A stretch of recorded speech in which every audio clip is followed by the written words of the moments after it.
Chawal me কষা আম্মু শুটকি চিংড়ি ভর্তা করে দাও। আচ্ছা করে দে। শুকনি মরিচ তেলের পর আগে ভাইজে নিলাম, ভাইজে নিয়ে পেঁয়াজ রসুন তেলের পর দিয়ে সেটা ভাইজে নিলাম, ভাইজে নিয়ে আবার চিংড়ি তেলের পর দিয়ে লাড়তে লাড়তে লাড়তে লাড়তে যত মন চায় আপনি লাড়বেন, লাড়তে লাড়তে একবারে শুটকি বানা ফেলাবেন, শুটকি আরও শুটকি বানা ফেলাবেন একবারে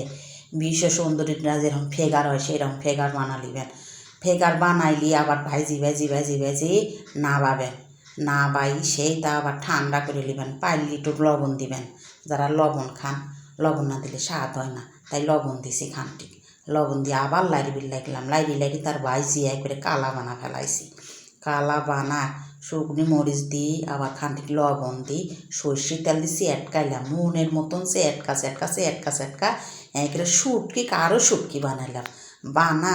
এমন জাল দিছি, জাল না হলে কি স্বাদ লাগে কন্ত দেখি, সব জিনিসই জাল না হলে স্বাদ লাগে, এমন জাল দিছি চাওয়াল পাল খাবি আর শুষাবি। আমার স্বামী সেই জাল খায়, জাল খাইবে পারে, জাল খায় কয় কি আমার মনে হয় গা লেগা হয়েছে, তাও বোঝে না যে না জাল হয়েছে, কয় আমার মনে হয় গা লেগা হয়েছে, আমার দুটি রিবোসন দাও তো খাই, দে রিবোসন খা, তাও তো বুঝুক আমার গা লেগা হয়েছে। আবার গরম গরম ভাতের সাথে আমার মেয়ে কয় আম্মু ভাত দেও তাড়াতাড়ি, ভাত বাড়িয়ে দিলাম, ওরে আল্লাহ খালি কপ কপ খাইয়ে যাচ্ছে, সেই বলে স্বাদ হয়েছে। আপনারা একটু ট্রাই করে